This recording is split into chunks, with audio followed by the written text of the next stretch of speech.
Hello friends, welcome to the success केंद्रा।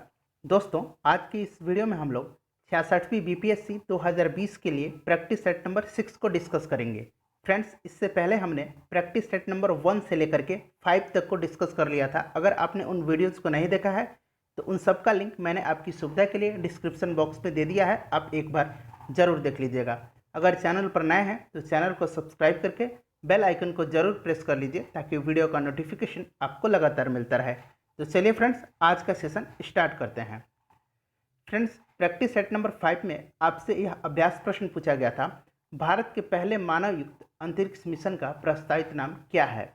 तो इस प्रश्न का सही आंसर है ऑप्शन डी, गगनयान। भारत 2022 तक मानव को अंतरिक्ष में भेजने का लक्ष्य रखा है और इस मिशन के तहत 3 व्यक्तियों को अंतरिक्ष में भेजा जाएगा।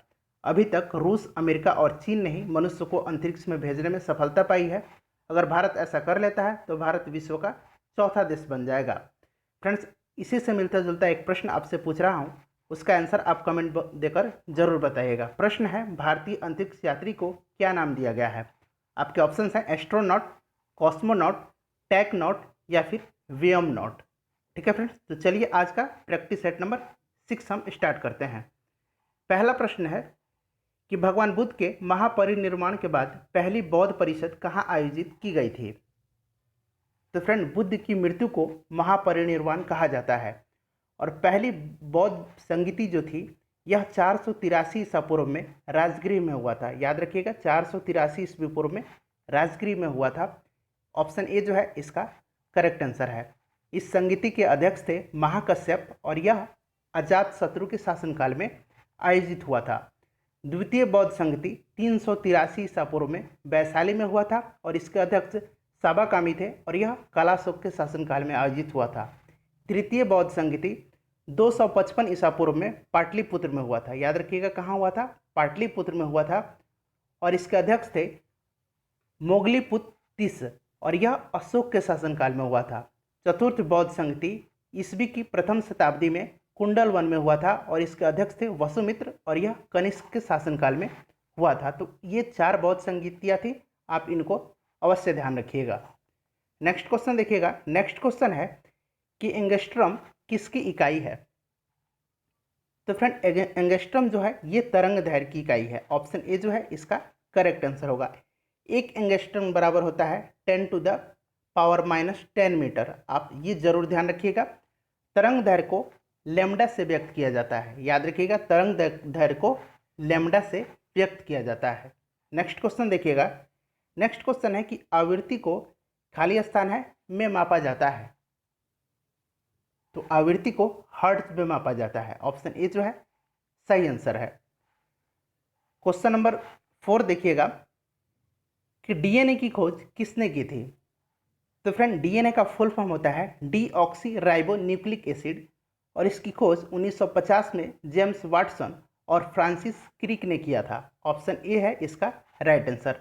फ्रेंड्स, मैं उम्मीद कर रहा हूँ वीडियो पसंद आ रही है। इसी तरह के वीडियो पाने के लिए चैनल को जरूर सब्सक्राइब करके बेल आइकन को प्रेस कर लीजिए।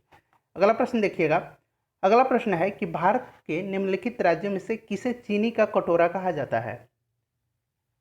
तो फ्रेंड, भारत में चीनी का कटोरा कहा जाता है उत्तर प्रदेश को। ऑप्शन ए इसका सही जवाब है। याद रखिएगा, भारत में सबसे ज़्यादा गन्ना का उत्पादन उत्तर प्रदेश में होता है।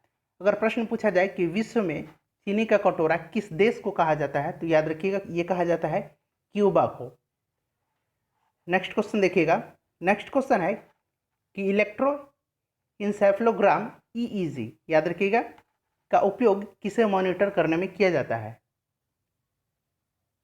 तो फ्रेंड, आप ईईजी का फुल फॉर्म जरूर याद रखिएगा। ठीक है, इलेक्ट्रो इंसेफ्लोग्राम, और ये यूज किया जाता है मस्तिष्क। ऑप्शन डी जो है इसका करेक्ट आंसर हो जाएगा।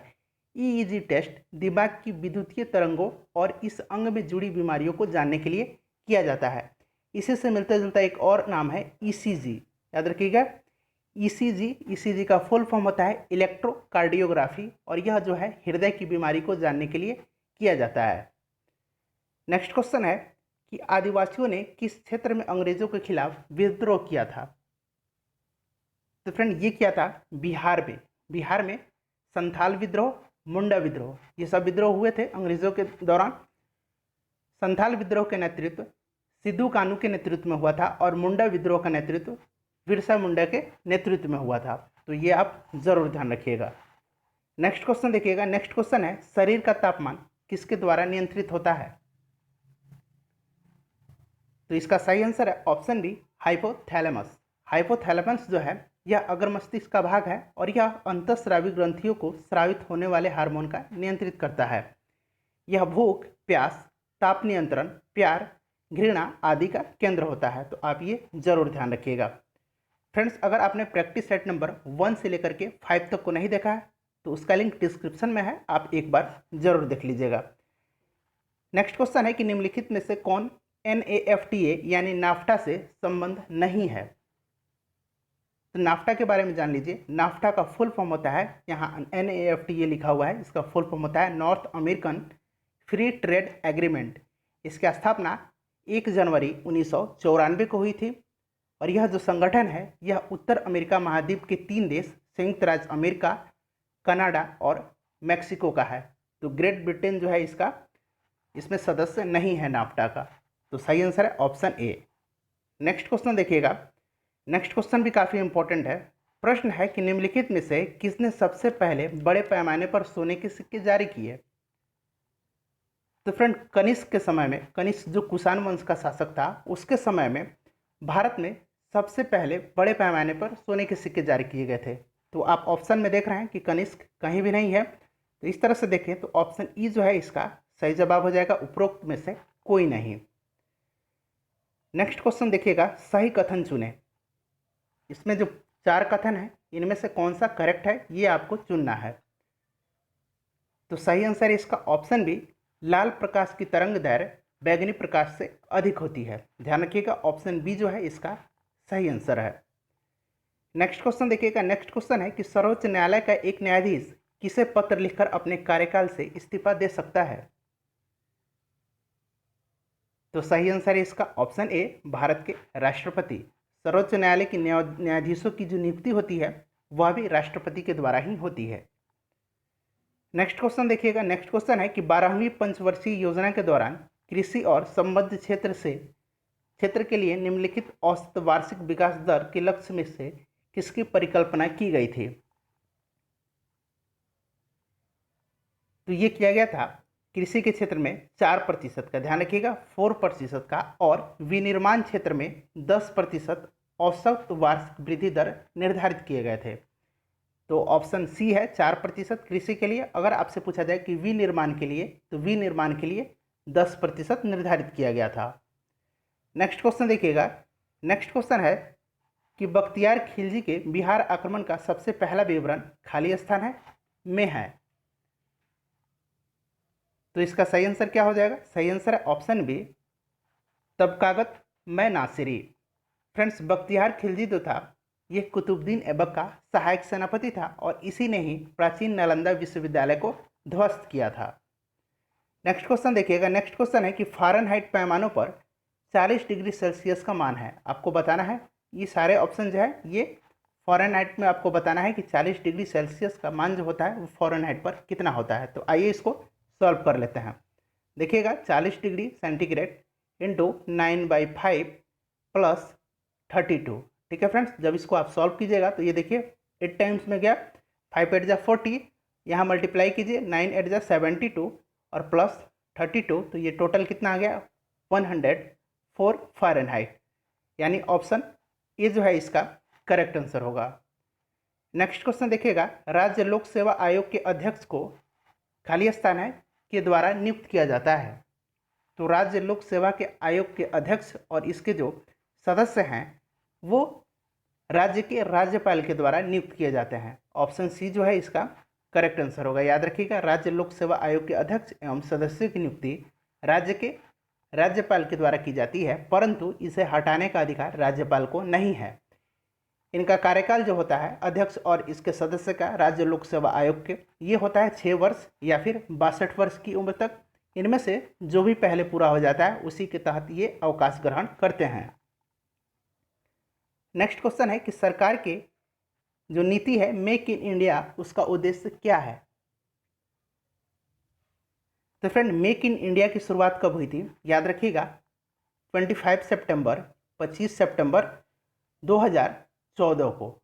ये ज़रूर आप याद रखिएगा डेट, 25 सितंबर 2014 को मेक इन इंडिया लॉन्च किया गया था। और इसका उद्देश्य क्या है? ऑप्शन ई जो है इसका सही जवाब है। नेक्स्ट क्वेश्चन देखिएगा।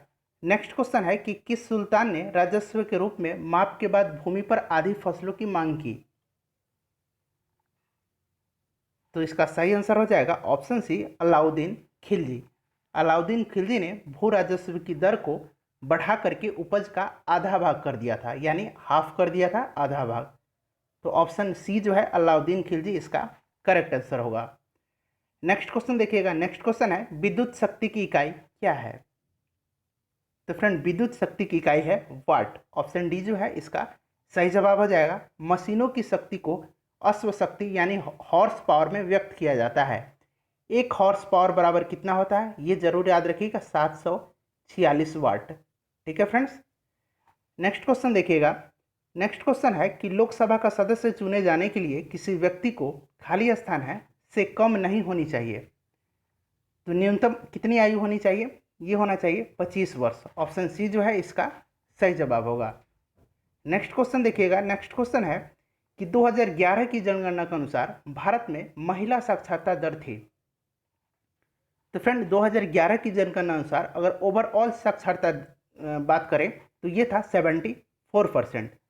महिलाओं की साक्षरता थी 65.5%, यानी ऑप्शन सी जो है इसका सही जवाब हो जाएगा। और पुरुषों की साक्षरता दर थी ये थी 82.14%। ठीक है, तो ये आप ये तीनों ध्यान रखिएगा। ओवरऑल 74%, पुरुषों का 82.14% और महिलाओं का 65.5%। नेक्स्ट क्वेश्चन है कि कौन सा सुल्तान कश्मीर का अकबर के रूप में प्रतिष्ठित था? तो कश्मीर का अकबर कहा जाता था जैनुल आबिदीन को, यानी ऑप्शन डी जो है इसका सही जवाब हो जाएगा।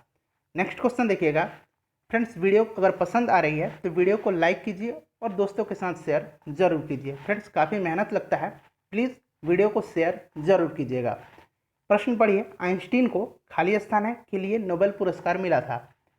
तो फ्रेंड आइंस्टीन को 1921 ईस्वी में, याद रखिएगा 1921 ईस्वी में भौतिकी के क्षेत्र में फोटो इलेक्ट्रिक इफेक्ट के लिए नोबेल प्राइज मिला था, यानी ऑप्शन डी है इसका राइट आंसर।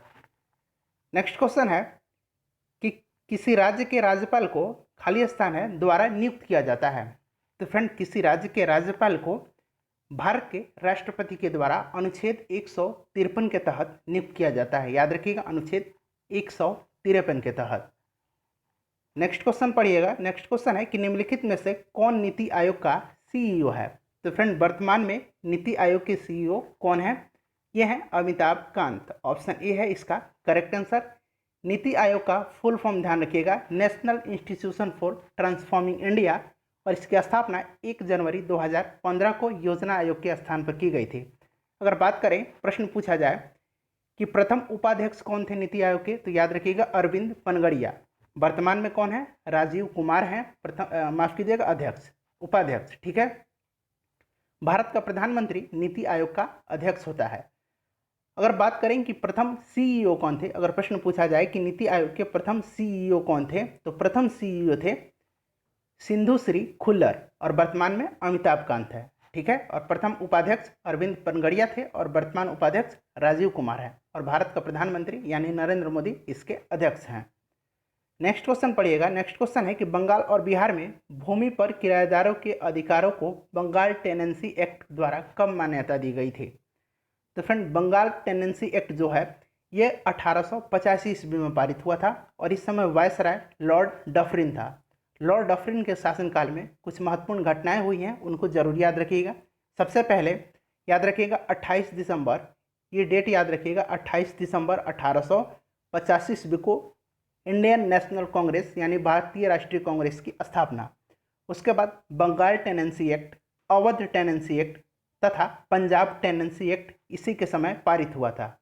ऑप्शन सी जो है इसका सही जवाब होगा। नेक्स्ट क्वेश्चन देखिएगा। नेक्स्ट क्वेश्चन है कि एड्स किसके कारण से होता है? तो फ्रेंड्स एड्स का सबसे पहले आप फुल फॉर्म जान लीजिए।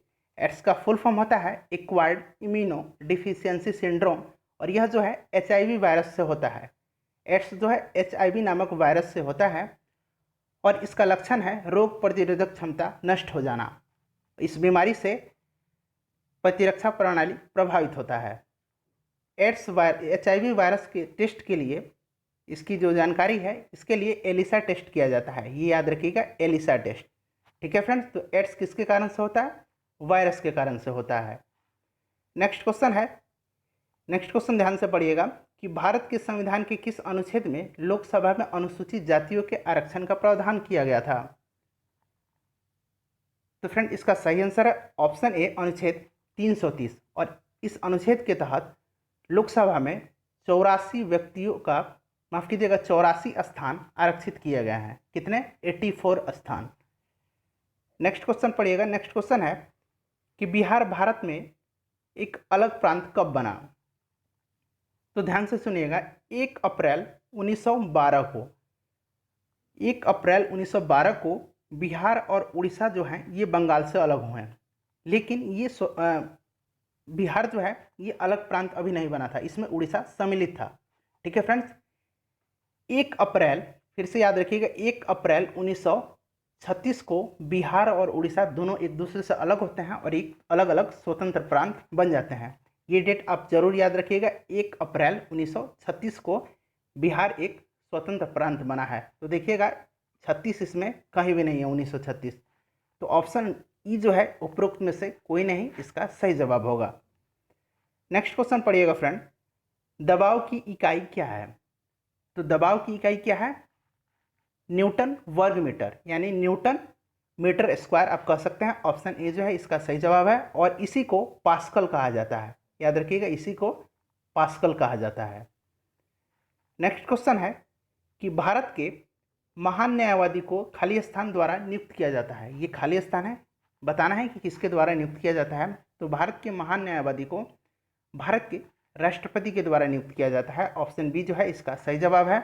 महान न्यायवादी सर्वप्रथम भारत सरकार का विधि अधिकारी होता है और इसकी चर्चा अनुच्छेद 76 यानी 76 में है। नेक्स्ट क्वेश्चन पढ़िएगा। नेक्स्ट क्वेश्चन है कि भारत की जनगणना 2011 के अनुसार निम्न में से किसका घनत्व सबसे अधिक है? तो बिहार राज्य का जनसंख्या घनत्व सबसे अधिक है। ऑप्शन सी है इसका करेक्ट आंसर। नेक्स्ट क्वेश्चन है फ्रेंड कि चंपारण में गांधी जी को किसने आमंत्रित किया था? ध्यान से सुनिएगा, भारतीय राष्ट्रीय कांग्रेस के 31वें अधिवेशन जो कि 1916 में लखनऊ में हुआ था, उसी में राजकुमार शुक्ल ने महात्मा गांधी को चंपारण आने के लिए आमंत्रित किया था। किसके लिए? तो नील किसान जो थे उन पर जो अत्याचार हो रहा था उसी के खिलाफ आवाज़ उठाने के लिए। तो ऑप्शन बी जो है इसका सही जवाब है, राजकुमार शुक्ल। नेक्स्ट क्वेश्चन पढ़िएगा कि poverty and un British rule in India पुस्तक के लेखक कौन हैं? फ्रेंड्स, इस प्रश्न का आंसर आप हमें कमेंट बॉक्स में देकर बताइएगा और आंसर आप ज़रूर देकर बताइएगा फ्रेंड। मैं उम्मीद कर रहा हूँ कि ये जो वीडियो था आज का आपको पसंद आई है। वीडियो अगर पसंद आई है तो वीडियो को लाइक कीजिए और इस दोस्तों के साथ शेयर जरूर कीजिए। चैनल को सब्सक्राइब करके बेल आइकन को प्रेस कर लीजिए ताकि जब भी मैं वीडियो अपलोड करूं उसका नोटिफिकेशन आपको मिल जाए। और फ्रेंड, जितने भी वीडियो क्लास हुए हैं, सेशन हुआ है, उन सब का जो PDF है आपको टेलीग्राम पर मिल जाएगा। टेलीग्राम का लिंक डिस्क्रिप्शन में है, आप टेलीग्राम ज्वाइन कर लीजिएगा। उम्मीद करता हूँ वीडियो पसंद आई है और फ्रेंड्स मिलते हैं नेक्स्ट वीडियो में। अपना ख्याल रखिएगा। Thanks for watching.